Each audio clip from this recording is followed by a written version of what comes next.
નમસ્કાર મિત્રો, ગુજરાતી વાર્તા સાંભળવા માટે આવ્યા છો। ચાલો આપણે વાર્તાની શરૂઆત કરી। એક નાનકડી શ્રેષ્ઠપટ્ટી નગરમાં ત્રિષ્ટિ અને સંજયનો પ્રેમ છુપાયેલી બાથીની જેમ થતો હતો। એ બંનેના જીવનમાં એકબીજાને શોધવા અને ઓળખવા માટે ઘણા સમય લાગ્યા।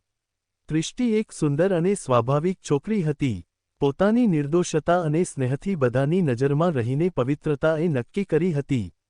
સંજય એક આધુનિક અને મૌલિક છોકરો, હંમેશા તેનું માન રાખતો હતો, પરંતુ બેવડાના જેરીમાની સાથે તેણે પોતાની અંદરની લાગણીઓને કેમ છુપાવવી એનો કોશ આપવાનો નિર્ણય કર્યો હતો।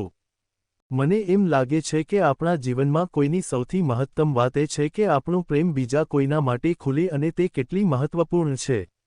ત્રિષ્ટિએ આ વિચારો રાત્રિના એક સમયે વ્યક્ત કર્યા હતા। સંજય, જે પણ તેમને પ્રેમ કરતો હતો, પણ આપણી ચિંતાઓ અને દ્રષ્ટિઓ સાથે સરળતા રાખવાનો પરિચય આપવું ગમતું હતું। પ્રેમ એ બરાબરીની અને આત્માને સ્પર્શી રહી એક જોડણી છે। સંજયનો મેસેજ વંચી તે પોતાની જાતને ત્રિષ્ટિના નયનોથી વધારે પરિચિત થઈ ગયો। પ્રેમ એ સમયની મજા કે મોમેન્ટની યાત્રા માટે મોટી વાત હતી, પરંતુ હવે આ વાત પણ સાચી હતી કે ક્યારેક જુદી જુદી લાગણીઓની એકઠી ઝાંખી બે લોકો માટે ગહન થઈ શકે છે। અમારા સંબંધોને વધુ સકારાત્મક દૃષ્ટિથી જોઈ શકાય છે। સ્ટોરી સાંભળવા માટે ચેનલને સબસ્ક્રાઇબ મિત્રો, ધન્યવાદ।